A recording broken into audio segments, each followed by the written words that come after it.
어이! 어이? 어이가 없네, 이 새끼가. 됐다, 어쩔래? 귀 아가리 빰딱을 확 찢어버려. 이거 어디다 대고. 하나, 둘, 셋, 넷, 다야. 6학년이냐? 차 빼, 이 새끼야, 바빠. 어?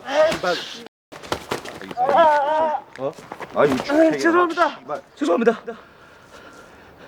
아유, 이 씨X놈이. 그러니까, 이 새끼야, 말을 들으라고. 눈까지 착하게 뜨고 다녀. 확 죽여버리잖아, 이 발로. 이것들이 왜 다들 칠알들이야. 주민 여러분 안녕하세요. 센타장입니다. 강풀 작가의 원작 웹툰을 스크린으로 그대로 옮긴 영화 이웃사람. 옛날에 매주 두근두근하며 이 웹툰을 기다린 기억이 나네요. 바로 주민 시작합니다. 언제나 줌센의 영상은 영화를 먼저 보고 나서 보시는 걸 추천합니다.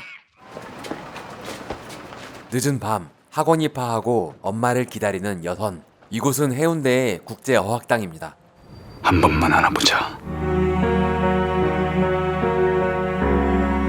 영화 아저씨의 히로인 김세론 배우가 수연과 여선 역을 동시에 맡았습니다. 10년 전에 김세론 배우 너무 귀여운데요. 이후 활발한 활동을 이어가다가 2018년 영화 동네 사람들에서 마동석 배우와 다시 만납니다. 두 인물의 차이점을 확실히 나타내기 위해 가발을 썼는데요. 그런데 이 가발은 좀... 엄마가 데리러 온 아이를 부러워하며 혼자 터덜터덜 집으로 향하는 여선. 그런 여선에게 접근하는 한 차량. 누가 봐도 타면 안 될 것 같은데. 이곳은 이 영화의 주 무대가 되는 오픈 세트장 초입의 언덕길입니다. 이 영화는 거의 모든 장면을 영화의 도시 부산에서 부산영상위원회의 도움을 받아 촬영했는데요. 배경이 부산인 건 특별한 이유가 있는 건 아니고 그냥 처음부터 부산에서 작업하기로 결정을 하고 계획했다고 하네요. 주차를 저렇게 하면 짜증나는데. 여선을 태운 차가 도착한 곳은 강산 맨션. 그날 여선은 그만. 이곳은 재개발을 앞둔 부산의 만덕 주공 아파트에서 찍었습니다. 촬영 당시 재개발 직전이라 창문 깨져 있고 거의 폐허였다고 하는데요. 밤에 불이 켜져 있는 집이 있어서 깜짝 놀라 봤더니 이렇게 무서운 곳에 3-4가구 정도가 살고 있었다고 하네요. 지금은 이 자리에 초고층 아파트가 들어서 있습니다. 사실 이런 아파트를 처음부터 구하지 못하고 마산과 경기도 등지의 아파트를 섭외했다가 촬영 직전에 취소가 되는 바람에 일단 세트 촬영을 먼저 진행하고 난 후 촬영 후반에 정말 운 좋게 이곳을 섭외해서 촬영할 수 있었다고 합니다. 다녀왔어요. 죽은 후에도 매일 밤 집을 찾아오는 여선. 여선의 새엄마 경희는 공포에 휩싸입니다. 공포스러우면서 슬픈 이 장면은 원작을 거의 그대로 살렸습니다. 실종된 여성이 변사체로 발견되는 안타까운 사건이 또다시 발생했습니다. 뉴스에 나온 가방이 열흘 전 본인이 판 것 같다는 불안한 생각이 드는 상영. 적어주세요. 요번에 13만 원까지 해드릴게. 이곳은 실제 문현동에 있는 알래스카 가방 가게입니다. 수표는 좀 이설을 해주셔야 되겠는데. 류승혁의 손이 더러운 건 뱃사람이라는 점을 감안해 손에 기름때가 끼어 있다는 설정입니다. 김성균 배우가 스스로 잘 씻지 않는 사람이라는 설정을 추가했다고 합니다. 집에 따뜻한 물 안 나오냐? 좀 씻고 다녀라, 이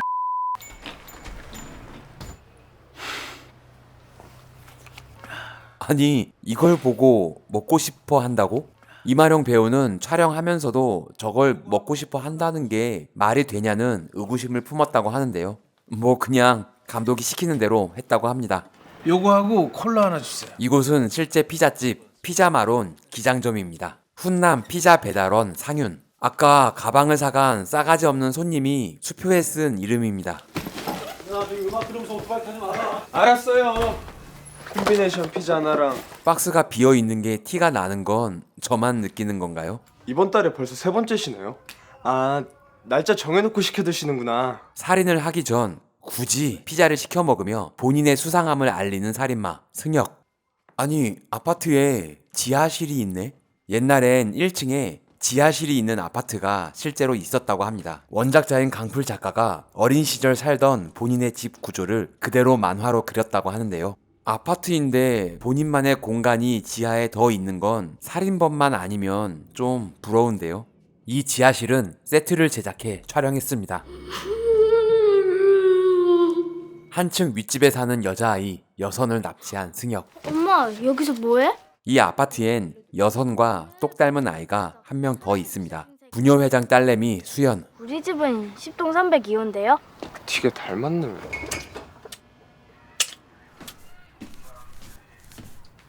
이 영화 1년 전인 2011년 범죄와의 전쟁, 나쁜 놈들 전성시대 이후 활발한 활동을 시작하게 된 김성균 배우.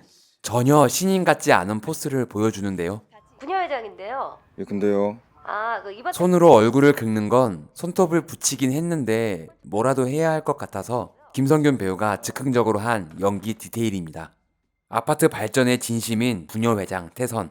장영남 배우는 같은 해 마동석 배우와 함께 출연한 공정사회로 부산국제영화제에서 여자 배우상을 수상했습니다. 아저씨, 제발 집에 보내주세요. 죽이기 전에 피자를 먹이는 살인마. 감독은 촬영하면서 솔직히 진심으로 저 피자가 먹고 싶었다고 합니다. 현장에서 소품을 먹으면 재수 없다는 조감독의 말을 듣고 참았다고 하네요. 저 방망이는 실제로 참치를 잡을 때 기절시키는 도구라고 합니다. 집에 가자.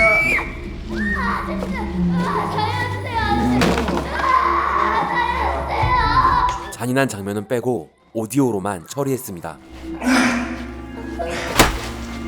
아우, 소리만 들어도 너무 무섭네요. 저 가방 말이야. 아무래도 내가 팔았던 거 같아갖고. 인스레 소문이라도 나봐봐. 손님 다 떨어지고 경찰서나 분리된겠지. 아무 말 마세요. 이분은 실제 부산 네이티브 스피커, 부산 연극판의 히로인 차미경 배우입니다. 이후로 드라마와 영화에서 얼굴을 많이 볼 수 있었는데요. 2020년 세 자매에도 출연하셨고 줌센에서 소개한 적이 있는 독립영화 21년작 순자와 이슬이에도 출연하셨습니다. 순자 씨는 가족이랑 사시나? 가족? 잘 안 들려요. 예, 뱅. 한편 피자집에서는 열흘? 여기도 열흘 간격이네. 승역을 향한 의심을 하기 시작하는 이웃 사람들입니다. 오늘 또 두려움에 떠는 경희. 나 이 집에 혼자 있기 싫어요. 여선이 장례 치르느라 일이 너무 많이 밀렸어. 이 대사가 참 마음이 아픈데요. 죽은 사람이 들으면 서운하겠지만 살아있는 사람은 어쩔 수 없는 상황. 이 장면은 남편의 얼굴이 너무 깔끔하고 깨끗해서 이후에 수염도 기르고 지저분하게 분장해서 재촬영한 분량입니다. 드디어 나왔다. 장애인 주차장을 애용하는 깡패 안형무. 아직 벌크업이 좀 덜 진행된 듯한 마동석 배우입니다. 같이 좀 가야겠다. 전과가 7범이라 사건만 터지면 경찰의 의심을 받는 형무.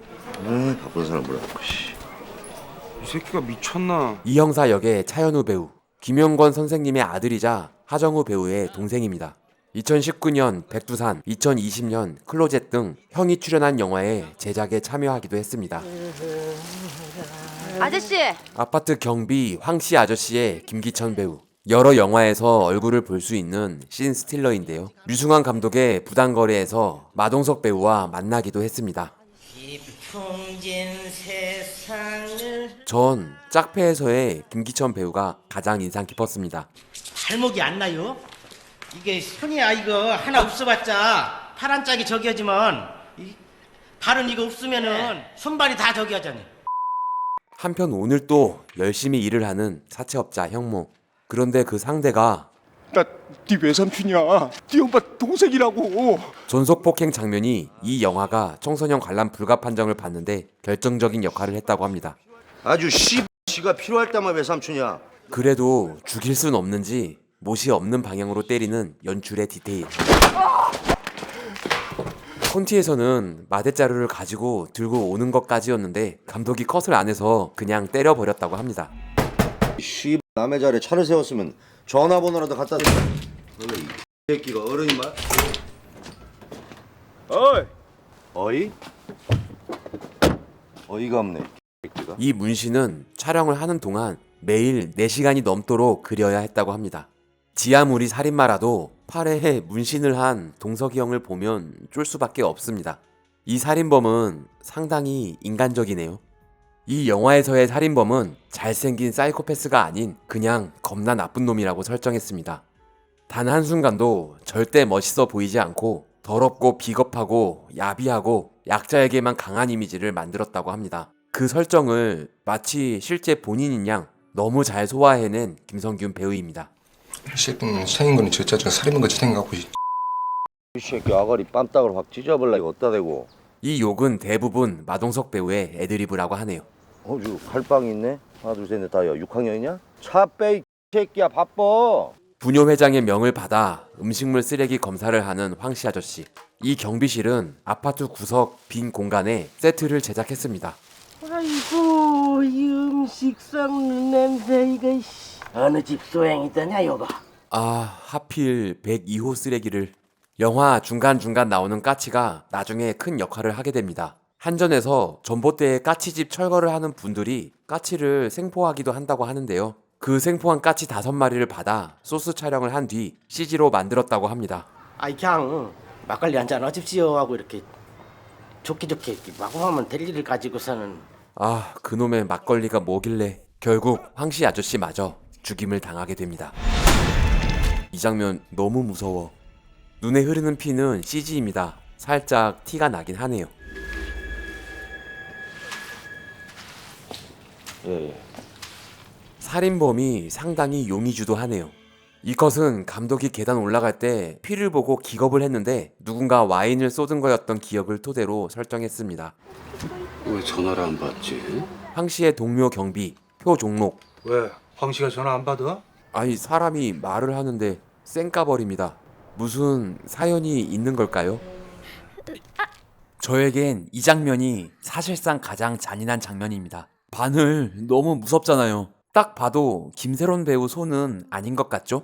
촬영장에 있던 스크립터의 손을 실제로 찔렀다고 합니다. 다행히 한 번에 오케이 컷이 나왔다고 하네요. 체했을 땐 약보다 이게 헐라. 경비 아저씨와도 친하게 지내는 성격 좋은 부녀회장 딸내미 수연. 표씨 아저씨도 사람 참 좋아 보이네요. 네, 피자마론입니다. 이번엔 열흘 만에 시키신 거 아니네요? 계획이 없던 살인을 하게 됐지만 본인만의 루틴을 이어가려는 승혁입니다. 어서 오세요. 또 다시 가방을 사러 온 승혁. 아무래도 이 기분 나쁜 손님이 수상해서 간을 보려 하는 상영입니다. 상윤이? 안상윤이? 아이고, 이거 이 아저씨도 위험한 것 같은데요. 저 경비실인데요. 수도세가 너무 많이 나와서. 오늘은 귀찮게 하는 사람이 많아서 짜증이 나는 살인마입니다. 대낮에 뭔 불을 이렇게 켜놨대?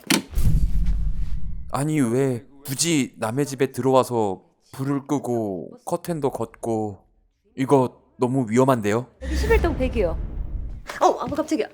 아, 예, 이거 선물로 드릴게요. 갑자기 선물로 급포장하는 살인마. 너무 인간적인데? 이렇게 어색하게 웃는 건 김성균 배우가 안 하는 게 좋겠다고 했는데 감독이 쓰지 않을 테니 한번 찍어나 보자며 입을 떨며 웃어달라는 주문을 했다고 합니다. 그래놓고 그냥 써버렸네요. 창문의 미술은 세트를 만들 때부터 준비한 설정입니다. 아 진짜 주차 거지같이 해가지고 진짜. 사람 패는 건 잘해도 운전은 잘 못하는 깡패. 엄마를 닮아 오지랖 하나는 100만평인 수연입니다. 오케이. 한번 만져봐도 돼요? 신기하네. 살짝만 건드려도 지워지기 때문에 나름 걱정을 많이 한 컷이라고 합니다. 반상의 안내문이에요. 중학생이야? 너도 이거 한번 읽어봐라. 중학생에게도 해주겠다는 열린 대부업자. 죽은 딸과 똑같이 생긴 아이를 발견한 엄마와 힘드시면 저한테 기대세요. 지가 죽인 여중생과 똑같이 생긴 아이를 발견한 살인마. 뉴욕 양키즈 모자는 어디서나 볼 수 있는 가장 흔한 모자로 감독이 설정했습니다. 아니, 뭔 살인마가 이렇게 겁이 많아. 엄마가 돼서 뭐 하나 제대로 해준 게 하나도 없네. 엄마는 그냥 있어도 엄마잖아요. 경희에게 큰 위로를 해주고 돌아가는 수연을 무섭게 바라보는 승혁. 수도관 누수 점검 좀 하려고. 이 머리는 분장이 아닌 실제 본인의 머리입니다. 뒷머리가 제비추리처럼 이상하게 난다고 하는데요. 김성균 배우 아들 둘도 똑같이 이렇게 머리가 자란다고 하네요. 이사 가면 더더욱 점검해야 돼. 지금 열지 않으면 정비업체와 함께 온다는 말을 듣고 어쩔 수 없이 경비를 집에들인 승혁. 지하실에도 화장실이 있지 않나? 화장실에서 발견한 살인의 흔적. 표씨 아저씨가 위험합니다. 감독은 최대한 비굴하고 야비하게 보이도록 걸어달라는 주문을 했습니다. 그 어려운 걸 이렇게 해내는 김성균 배우의 기가 막힌 발연기. 끝났네. 일단 무사히 빠져나오긴 했는데 102호 남자가 살인범임을 확신하는 종록. 더 불안해하는 겁 많은 살인마 승혁입니다.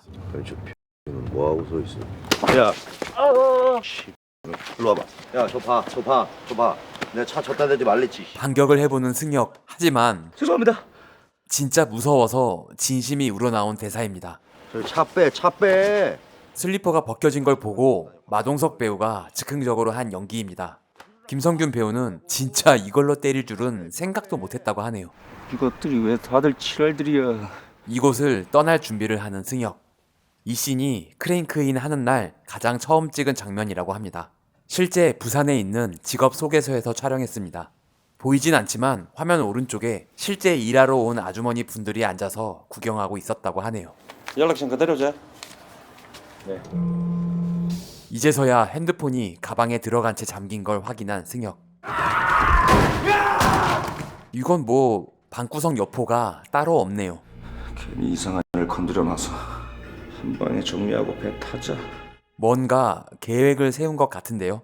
형모의 차에서 연락처를 따는 승혁. 아, 그 가방은 번호식이라서 키가 없는데. 핸드폰 좀 빌립시다. 가방 가게가 문을 닫는 시간까지 파악해 놓습니다. 오늘 또 밤이 되자 집에 찾아온 여선. 저 왔어요. 이번엔 그냥 모르는 척 하지 않고 말을 걸어주는 엄마입니다. 배고프지? 밥 먹자. 마동석 배우가 뽑은 이 영화 최고의 장면입니다. 마중 못 나가서 엄마가 너무 미안해. 두 배우가 실제 모녀가 된 것 같은 느낌이 들 정도로 감정에 몰입해 촬영했다고 하는데요. 현장의 모든 스태프들도 이 감정이 전해져서 눈물을 흘릴 수밖에 없었다고 하네요. 집으로 돌아오는 수연을 마중 나온 태선. 이 버스 정거장은 그냥 빈 인도에 만든 세트입니다. 촬영이 끝나고 바로 철거를 하지 못했더니 실제로 버스를 기다리는 분도 있었다고 하네요. 아저씨. 일단 가방 가게 사장을 납치한 승혁. 그리고 피자를 시킵니다. 굳이 지금 피자를? 잡히고 싶어서 안달이 난 걸까요? 배달하고 받은 돈에서 피가 묻은 걸 발견하고 창문으로 몰래 집안을 살펴보는 상윤. 그런데 와, 씨 깜짝이야. 경비 아저씨 덕에 살았습니다. 경찰에 신고해야 되는 거 아닐까요? 괜한 일 만들지 말어. 분명 수상한 걸 알면서도 경찰이 오는 걸 꺼려하는 종록. 다 알고 있잖아. 이제 5개월밖에 안 남았는데 괜한 일에 끼어들고 싶지 않겠지. 제발 이제 날 좀 그만 따라다니. 역시 사람이 아니었네요. 본인이 죽인 사람이 따라다니고 있었습니다. 웹툰 원작에서는 산에서 밀어 죽인다는 설정이었는데 영화에선 설정을 바꿨습니다. 자, 이제 자네 어쩔 건가? 여보세요. 차 빼 이 새끼야. 이 전화기는 실제 마동석 배우의 전화기이고 의상은 마동석 배우가 태국에서 5,000원 주고 산 티셔츠라고 합니다. 차 빼러 왔으면은 차를 빼줘야지. 이런 개새끼가 아주 죽을라고 이씨. 그럼 뭐냐? 그 지금 웃기려고 그러냐? 네가 사람을 죽여본 적이나 있냐? 나는 말로 안 해. 죽이고 싶으면 그냥 죽여 이 새끼야.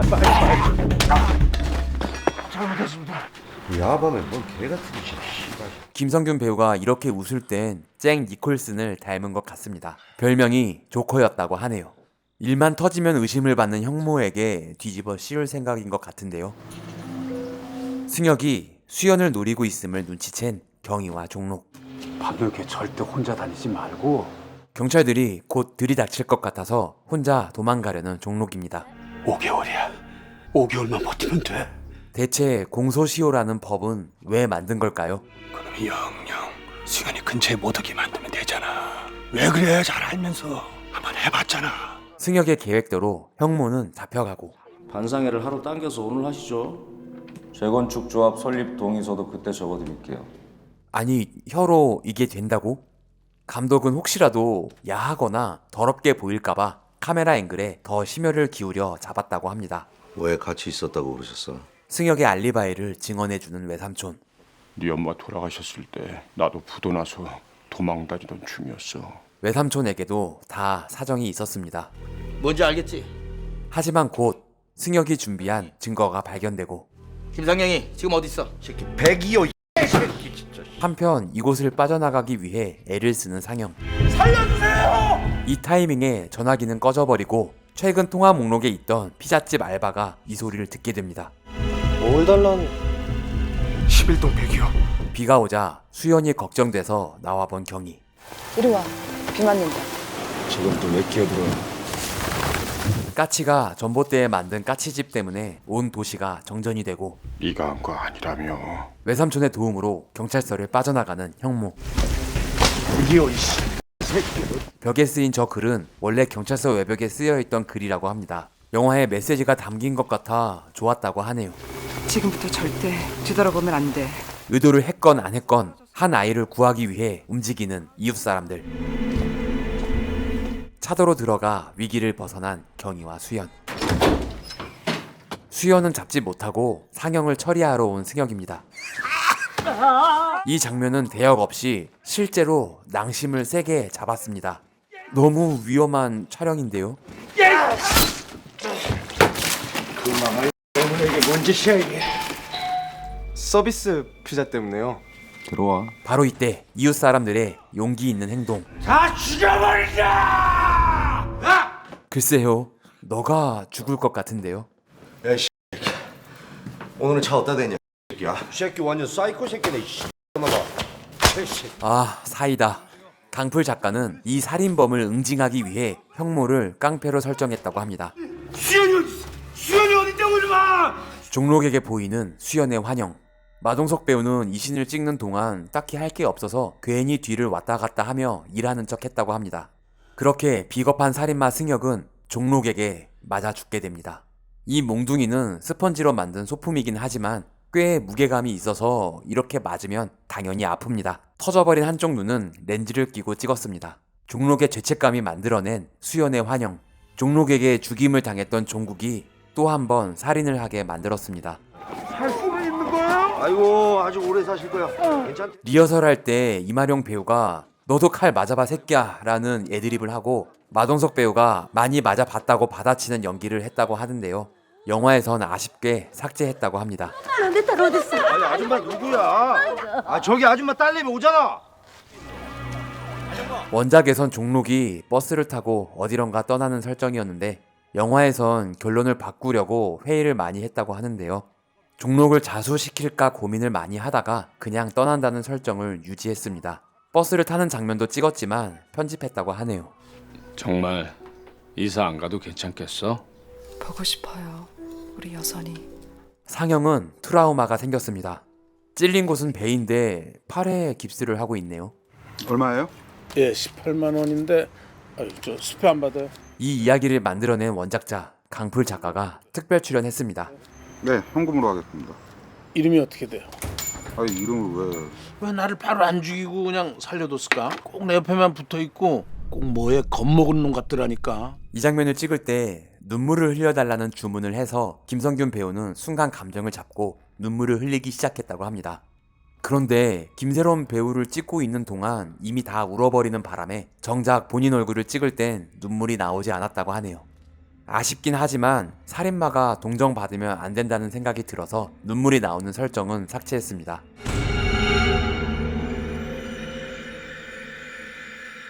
영화 이웃사람이었습니다. 주민 여러분들은 어떻게 보셨나요? 의견을 댓글로 남겨주세요. 구독과 좋아요는 센터장도 춤추게 합니다. 종 모양 클릭으로 알림 설정을 하시면 더 쉽게 다음 영상을 보실 수 있습니다. 시청해 주셔서 감사합니다. 지금까지 센터장이었습니다. 다음에 또 봐요.